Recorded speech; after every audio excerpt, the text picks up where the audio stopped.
Here on Christianity Comeback, we talk about a lot of things that can help Christian mothers fuse faith, family, and fun into their daily life. But today we're going to talk about one of the biggest and best things you can do to upgrade your faith and get your family out of any slump it's been in. And community is key. How? You'll see. Hey guys, I'm Stacy Storino and welcome to Christianity Comeback. This channel is all about helping Christian mothers allow for Christianity to make a comeback in their lives and in the lives of those they love. If that sounds like content that you'd be into, be sure to like this video and subscribe to this channel. Alrighty then, is a sense of real community lacking in your family's life? I know that a feeling of belonging was something that my family was craving for a long time. In fact, as we get into this topic, be honest with me for a sec, comeback queens. Am I the only mother who misses sincere face-to-face time with other people? You know, the kind that used to be so prevalent even a decade ago. When play dates were more common, when kids actually socialized with one another, instead of plugging into devices and being separate but together. Or where families saw one another on purpose, instead of accidentally tripping across one another running chores or shuttling kids to their activities. Oh yeah, we'll get together, everyone promises when the moment arises. But does it happen? Usually? Nah. Girl, I've been there and I hated it, but I have a real suggestion for you that works and sooner or later will bring about some sincere social satisfaction for both you and your entire brood.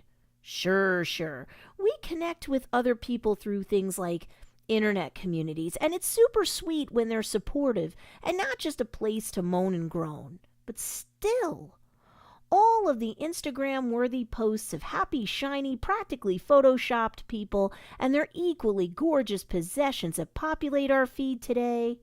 All of the tweets and status updates from people we used to know but never or barely ever see anymore. Think about it. Do you feel as connected to the human race as you used to? I'm guessing not. Do you like how electronically connected but physically disconnected societies become? I'm guessing not. Take two. But since everyone has a crazy busy life nowadays, what's a comeback queen like you to do? How do you hook up with a community that's right for you and for your family? Look, before my husband and I came upon this solution, like I said, we were feeling socially sparse, which was weird because 1, my husband works with the public and is a happy guy. 2, I'm a pretty friendly chick myself. And 3, our son had plenty of after-school activities that even now keeps me in a vehicular whirlwind, taking him back and forth to all of them. You'd think we had a lot of real human connection, right? Nonetheless, our family somehow seemed like an island unto itself. A happy island, sure. But we wanted more people to come and visit it, you know? We struggled to rebuild our social and spiritual life and get results that we could enjoy as a family unit. Finally, though, we did find a solution. Now, some of you will love this and some may cringe initially, but those sisters need to stick around nonetheless. Haters gonna hate, but here's my take. If the community you're already active in isn't quite fitting the bill socially for you and your loved ones, may I recommend that you turn to your church as an additional source of community. Some of you may think I'm in high holy roller mode, but this suggestion actually comes from a place of practicality and not just straight up spirituality. You see, a New York Times article hit the nail on the head when its very title described the modern family as stressed, tired, and rushed. That article quoted a Pew Research Center survey indicating that while the family structure itself has changed, where both parents work full-time, public policy, workplace structure, and social mores have not changed. Which means that parents are under pressure and super stressed 24/7 to live in their brave new world while trying to keep up with old-fashioned standards. And whether they know it or not, so are their kids. No one has time to get together anymore, so families just race around in their own self-contained little vacuums. And we feel socially stifled as a result. Well, comeback queens, it's time for a change. Biblical bomb drop. How could I do this digital devotion without doing a biblical bomb drop? So here we go. Consulting the Manual of Life, otherwise known as the Bible, we should, quote, not give up meeting together, as some are in the habit of doing, but encouraging one another, and all the more as you see the day approaching. That's Hebrews 10:25. But lest you think I'm just going to quote scripture and run. Tip 1. Church community provides balance. With all of the digital downloads we're numbing ourselves with, not just our kids, but come on now, it's all of us. We need to change up our environment for our heads and hearts. We need to go someplace where there's real live people to be with and interact with. Church is a great place to start. Our crazy busy lives can often mean that God, Jesus, the Holy Spirit, the 10 Commandments, and so on just takes a backseat to our daily grind.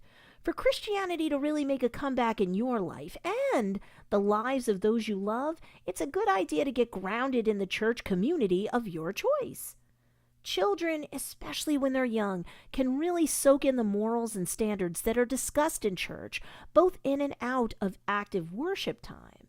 Your children, and hey, you and the hubs too, can all get closer to God by investing more of your time and energy into your church community. Energy flows where attention goes. You've heard that, right? So how much attention and energy do you give to God?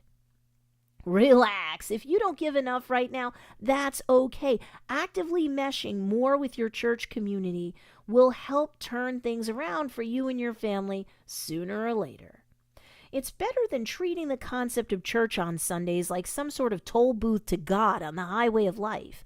I know my family did that for a very, very long time. Look, no one's perfect, so don't feel sour. Just move on and groove on, my comeback queens. Tip 2. Church community provides fellowship.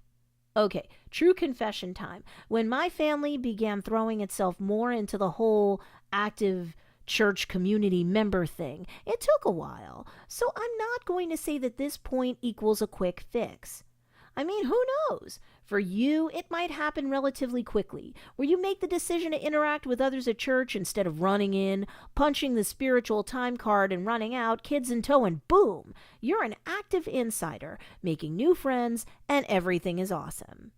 For us, not so much. Not in the beginning, anyway. It took a while for us to break the ice and with our church community. But we did do it, comeback queens, and it didn't take forever, and we're so glad that we did. While there may not be instant gratification on tap for you and your family when it comes to getting more involved with your church community, there is a way to fast forward to a positive outcome. It's deceptively simple, in fact. While in church, keep making eye contact with others in the pews around you. Seriously. Smile and use body language that shows that you're approachable. You likely sit in church in the same place week after week. Keep doing that if it makes you feel comfortable. Eventually, the ice will break. The more you're intentional about it, the better your results. Before you know it, you'll start making friends with other members of your church community. Real deep fellowship with others isn't achieved just by sitting in the pews and singing, praying, and participating in communion or sacrament service, you know. You've got to be willing to break the ice if no one else is doing it first. It's sort of like dating. Sometimes you do have to make the first move. Tip 3. Church community provides hope. Hopefully you'll never need it. But when times get tough in a church community for one or more families, the congregation is there to help. Membership does have its privileges. A church network is great to lean on for you and your family if you need to. If you don't, it could be a great place for you and your children to learn about leadership and service as you help others. After all, church is a great place for your family to learn about ministering to others. using your God-given talents. Check out Ephesians 4:11 through 13. It backs up my point. So whether it's hope for others or for yourself and your loved ones, involvement in a church community is a great idea. Need a few ideas on this front? You and your family members can get to know more people and help out simultaneously by doing things like being a door greeter or working as an usher, serving in or participating in the children's ministry, volunteer your services at church events, talks, or classes, join the church choir or band, assist with fundraisers at church. You get the idea.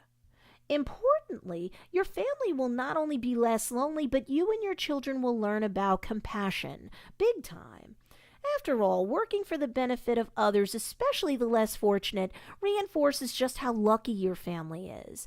Your children will see it and appreciate it all the more if they're out on the front lines volunteering. Plus, your kid will gain a lot of confidence. It's practically like being a superhero for them. Plus, this sort of hands-on experience fosters compassion better than nearly anything else. And since you'll likely be helping out with other people from your church community, you'll get to know more people to bring into your inner circle to boot, which brings us to tip 4. Church community provides connection. This doesn't just mean with people outside of your family, you know. Being involved or becoming more involved with the church community increases connection amongst your family members too. Don't think so? Consider this. Increased involvement in a church community provides your family with more opportunities to talk to each other about what you're doing. You interact with each other more. Everyone feels great about the contributions they're making, and you're probably making new friends along the way. Look at that! Even more things to talk about. According to one study, an increase in a child's involvement with a church community leads to a corresponding decrease in child violence, theft, vandalism, and or struggling with substance abuse when compared to their peers. Wouldn't it be better for you and your family to be marinating in a culture that emphasizes things like love, charity, and faith? It's easier for your family to be focused more on connecting with themselves and others in a positive and uplifting way if your time is collectively spent together in a church community. Just saying. Having fun while serving and socializing in a way that corresponds nicely with the moral compass you want instilled in yourself and your children is super easy that way. And keeping them from marinating in the misery of negative peers and situations is simpler when their dance card is already booked with God-based activities. May I suggest going out to a nice family meal after church, maybe with some new friends in tow? Nothing solidifies friendship more than breaking bread with folks we share things in common with. And hey, at the risk of seeming sappy, loving God's not a bad thing to have in common with someone else. Am I right? And now we're at the faith, family, and fun takeaway part of this show. Today's faith, family, and fun takeaway has been brought to you by Hebrews 10:25 with an assist from Ephesians 4:11 through 13. By connecting with your church community more, your faith will increase as you put your time, effort, and focus on the Lord and those who are more motivated to follow Him. Your family life improves when you have more face time with other human beings in your church community, being a positive, uplifting backdrop for all of that in-person interaction. The fun comes in when your family unit is together in a more positive way, while making friends and sharing more experiences that produce some of the best memories possible. Get off of the couch. Step away from the devices. Church isn't just for Sundays anymore, comeback queens. And if your current church community isn't that welcoming, active in terms of activities, or in any way isn't a right fit for you and your brood, don't quit. Experiment by visiting another one. Maybe that's the one that you and your family join. Just as with dating, the first go-round might not necessarily lead to marriage with Mr. Right. Sometimes yes, but sometimes no. And like dating, you don't give up until you find the right fit. Make a match that will upgrade your family's faith in God and fun with each other and the rest of the human race. You can take selfies as you throw yourself into your new church community life and post them on the social media platforms of your choice if you like. If you ask me, those are the kind of posts worth sharing. And hey, you never know who else might just be feeling the way you used to feel. When they reach out to you, you'll know how to hook them up with a church community of their own.